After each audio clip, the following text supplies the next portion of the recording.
నిజ జీవితంలో జరిగేదాన్ని ఎవరి కోణంలో వాళ్ళు అన్వయించుకుని అర్థం చేసుకోవడం మీద ఆధారపడి ఉంటాయి అంతే. ఇప్పుడు అల్లు అర్జున్ సంజయ్ థియేటర్కి వెళ్ళాడు, తొక్కిసలాట జరిగింది, అక్కడ చనిపోయారు ఒకళ్ళు, ఒక మహిళ చనిపోయింది, ఒక బిడ్డ ఆసుపత్రి పాలయ్యాడు. దాని మీదన అల్లు అర్జున్ని ట్రోల్ చేస్తున్న వాళ్ళలో 100కి 80 నుంచి 85% మెగా అభిమానులే ఉన్నారు. ఎందుకు వాళ్ళు ట్రోల్ చేస్తున్నారంటే, ఎక్కడికి వెళ్ళినా మెగా కుటుంబం పేరు చెప్పుకోవాలా, చిరంజీవి పేరు చెప్పుకోవాలా, లేకపోతే పవన్ కళ్యాణ్ పేరు చెప్పుకోవాలి, అట్లా చెప్పుకోవట్లేదు నెంబర్ 1. రెండోది వచ్చేటప్పటికి పవన్ కళ్యాణ్ ఓ పక్కన జనసేన తరపున పోటీ చేస్తున్న టైంలో తనెళ్ళి వైఎస్ఆర్ కాంగ్రెస్ పార్టీ అభ్యర్థి శిల్పారవికి మద్దతు ఇచ్చాడు అన్నటువంటిది ఒక కోపం.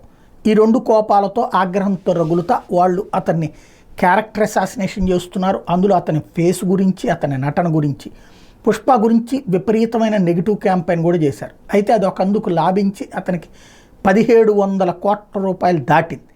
కానీ ఇప్పుడు అనుకోకుండా దొరికినటువంటి అంశంతో పోలీసులు నీకు సినిమా చూపెడుతున్నారు, పోలీసులు తన పని తాను చేస్తున్నారు, బాధ్యతగా చేస్తున్నారని పోలీసుల్ని ప్రశంసిస్తున్నారు. Very good. పవన్ కళ్యాణ్ ఆ మధ్యన వైజాగ్ వెళ్ళారు. వెళ్ళినప్పుడు ఏం జరిగింది? పోలీసులు 2వ రోజున ఆయన ప్రోగ్రాంకి పర్మిషన్ ఇచ్చారు. ఆయన వెళ్ళిన రోజున పర్మిషన్ లేదు, మరుసటి రోజున ఆయన పర్మిషన్ ఉంది.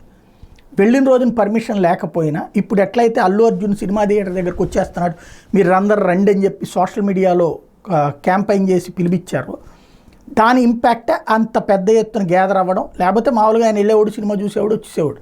కానీ ఈ సోషల్ మీడియాలో సో టైంకి వస్తాడు, మీరు అందరు రండి అని చెప్పేటప్పటికి ఎగబడటం జరిగింది.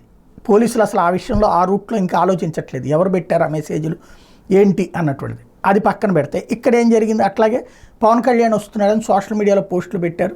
తద్వారా అందరూ అక్కడికి వచ్చారు. వచ్చిన దగ్గర నుంచి పవన్ కళ్యాణ్ ఏం చేయాలి, మరి అందరూ ఉన్నప్పుడు లోపల కూర్చుని వెళ్ళడం బాగోదు కదా, బయటకు వచ్చి చెయ్యి ఊపుతుంటే మీకు ఆ ఊరేగింపుకి పర్మిషన్ లేదు, మీరు బయటకు వచ్చి చేతులు ఊపొద్దు అన్నారు. అయినా అలాగే కొంత ముందుకు వెళ్తే ఒక పోలీస్ అధికారి అక్కడ నా వెహికల్ మీదకి వచ్చి ఇట్లా కొట్టి నన్ను కూర్చోమంటాడా అని చెప్పి ఆయన ఆగ్రహం వ్యక్తం చేశారు. ఆయన్ని నేరుగా హోటల్కే తీసుకెళ్లారు. హోటల్కి తీసుకెళ్ళి హోటల్లో ఉంచినప్పుడు హోటల్ బయట పెద్ద ఎత్తున కార్యకర్తలు గుమిగూడారు, అభిమానులు గుమిగూడారు.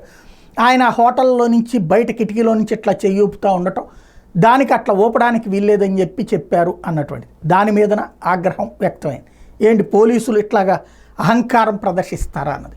ఇక్కడ దాన్ని పవన్ కళ్యాణ్ సమర్థిస్తున్నారు.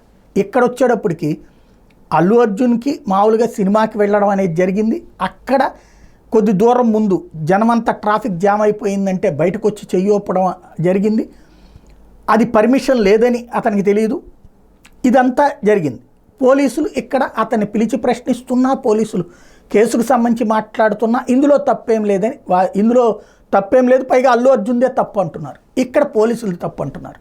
అంటే మనం ఎలా ఆలోచిస్తామంటే మన వాళ్ళకి ఒక న్యాయం, ఎదుటి వాళ్ళకు ఒక న్యాయం, ఇది సహజం, లోక విదితం. అందుకనినే పురాణాల నుంచి ఈరోజు వరకు ధర్మం అనేది ఎవరి కోణంలో వాళ్ళకి అన్నదయ్యింది తప్పించి ప్రాక్టికల్గా నిజం ఉందా ఒక్కసారి ఆత్మావలోకనం చేసుకుంటే అర్థమవుతుంది.